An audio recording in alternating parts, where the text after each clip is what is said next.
New York just shut down a Palestinian Studies job before it even started. Governor Kathy Hochul ordered the City University of New York, CUNY, to immediately take down a Hunter College job posting. The posting was for a professorship. The specific area of focus, Palestine. She said that the listing was, quote, divisive and pushing for a review. And she said that she's pushing for a review to ensure, quote, anti-Semitic theories are not being taught. So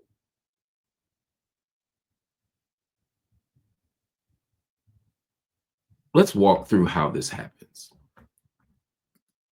Under normal circumstances, a college university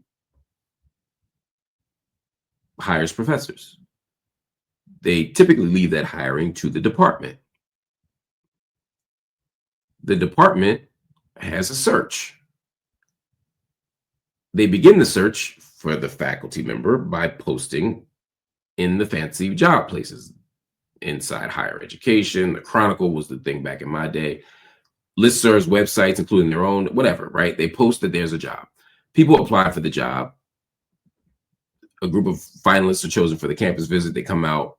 They usually do presentations. They get interviewed. They pick somebody for the job. And the faculty vote. The department chair may choose. The dean may choose, depending on the school. But ultimately, within that college or within that school, inside of the university or the college itself, if it's a department inside of a college, the college dean or president or provost, excuse me, might choose. But whatever, there's a process. In none of these traditional processes does the governor of the state step in. That is absurd. Now, the City University of New York is a little bit different. It's a city university system. They don't just have a president and provost at the campus. They also have a chancellor of all of the schools, kind of like a school superintendent for K-12 schools, right? And then that person also, if I remember correctly, reports to the governor, right? I don't know if they report to the governor, but I think they may get hired by the governor. Either way, the governor's all the way up there, but the governor does not handle governance of a university. The governor, the chancellor doesn't handle governance of the university at CUNY, or City University of New York. The president of the school does. So Hunter College shouldn't be getting big timed by the governor or even the chancellor. But that's exactly what happened. Now, let me tell you what the job listing said, because y'all going to be like, what is this crazy job posting? What is this allegedly anti-Semitic job posting? Here's the job posting. This is for a Palestinian Studies professor at Hunter College, which again is a college inside the CUNY or City University of New York system. I'm a professor in the City University of New York system as well. Full disclosure, full transparency. I am a professor at the City University of New York Graduate Center. That said, the job said that Hunter College is looking for, quote, a historically grounded scholar who takes a critical lens to issues pertaining to Palestine. So let's start there, right? A historically grounded scholar, somebody whose work is rooted in history, not just contemporary, who takes a critical lens. When you see the word critical, family, the word critical just refers to power. Now, I don't mean just, but critical implies or suggests an examination of power dynamics, power relations, but where power is located. Sometimes it's in, radical kind of, or it could be a Marxist tradition, it could be a critical race tradition, it could be a feminist tradition, but critical refers to power. Anyway, a grounded scholar who takes a critical lens to issues pertaining to Palestine, including, but not limited to, settler colonialism, genocide, human rights, apartheid, migration, climate, and infrastructure devastation, health, race, gender, and sexuality. So they're basically saying, we're not looking for a single approach to studying Palestine. If you want to study settler colonialism, that's fine. If you want to study genocide, that's fine. If you want to study human rights, that's fine. Apartheid, migration, climate, health, gender, whatever, right?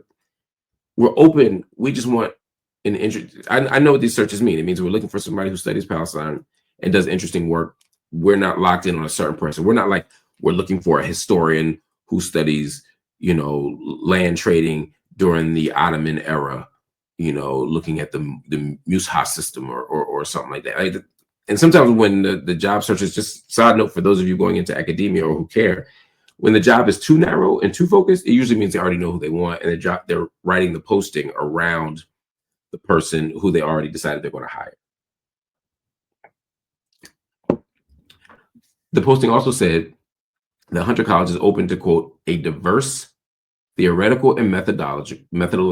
It says methodical, but they mean methodological. A diverse theoretical and methodological approach to their work. It was a cluster hire. They would hire 2 people. So this is a fairly standard job post. We're looking for interesting people who study Palestine across the board. Theoretically, we don't have a single theoretical orientation. Again, y'all are so worried about everybody fitting into the same box or everybody having cookie cutter thought. They're saying, look, we're methodologically and theoretically open, meaning you could be doing oral histories, you could be doing archival work, you could be doing ethnographic work. I don't know what department this job is in. Let me see. Because it was taken down before I could find out, to be clear. It's not that I didn't do my job. Oh, yeah. Open rank. Oh, yeah. They took that bad boy down. That thing is scrubbed, but it says, as part of a Palestine Studies cluster hire, Hunter College is honored to announce its search for an open rank tenure line professor. That means also that this job was available across, that it might be a junior person, might be a senior person. It looks like they were just super interested in hiring a Palestine scholar. That's it. They want to hire a scholar of Palestine. Why is it wrong to want to hire a scholar of Palestine? Like, what's the harm there? What do you lose by hiring a scholar of Palestine? And why is it that being a scholar of Palestine suddenly makes you a bad person? Well, you read the language that I read. Historically grounded scholar, critical lens, and all the things, right? Well, the response came from a couple places.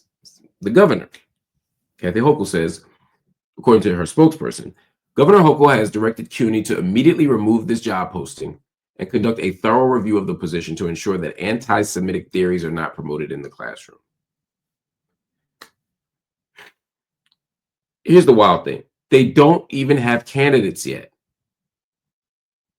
They don't even have candidates yet. So they're not saying we're going to study this scholar or this individual person to see if they're anti-Semitic or if they have any evidence of anti-Semitism in their work or in their ideology such that they will get transferred into the classroom. I would say that's a reasonable question. Now, again, I think it's unreasonable to assume that only the Palestine scholar deserves scrutiny. If you're saying scrutinize every faculty member to make sure there's nothing racist or sexist or homophobic in their work, I mean, sure. I mean, I don't think that's crazy, but that's not what they're concerned with. They're assuming that because you study Palestine, you must be a hater. You must be anti-Semitic. You must be doing something wrong. Because they're not talking about a person. They're saying the position itself. They're saying, we're going to make sure that the hiring of a Palestine scholar isn't an intention to smuggle anti-Semitism into our classrooms. What the heck are we talking about?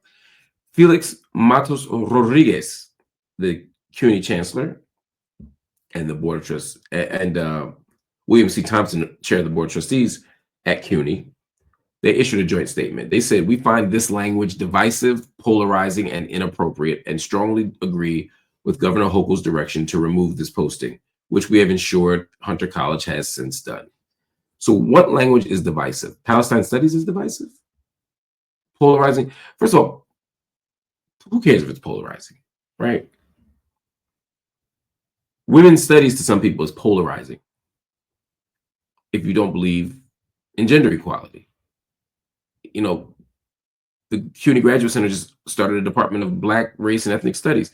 For some, that's polarizing because some people believe we shouldn't be studying race. There's a whole Trump administration and followers of Trump who believe that we shouldn't be doing that, right? There's a queer studies department somewhere, and there are people saying that's polarizing and divisive.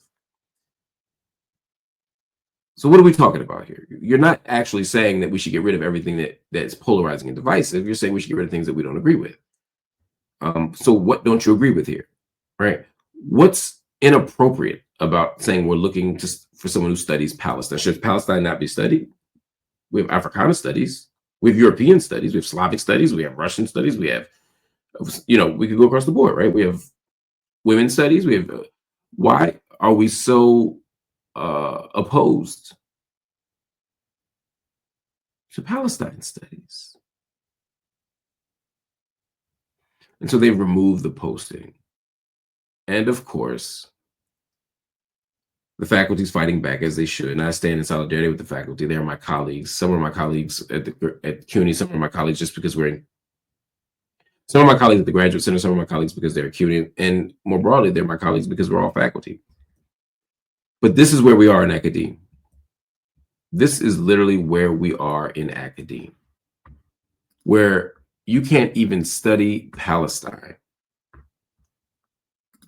You can't even study Palestine without it being seen as an act of anti-Semitism. And here's the thing. There are places in schools and departments where anti-Semitism does exist. I'm not saying that anti-Semitism is a myth. It's not a myth. But you're looking inside of places, frankly, where you're going to see the least anti-Semitism. I mean, I'm not just saying that. Every time I walk into these Palestine studies and conversations, every time I go to CUNY and talk about Palestine before, they're championing racial justice and social justice more broadly. They're saying no anti-Semitism in language and deed and act, in ideology, in subtext. We got to stand up in solidarity with each other. This idea that the Palestine studies world is out here promoting anti-Semitism is in the academy, in the university. Come on, man, that's ridiculous. Again, I'm not saying there aren't anti-Semites out there. I'm just saying this ain't the hub. This ain't the place, but I don't think they think it is.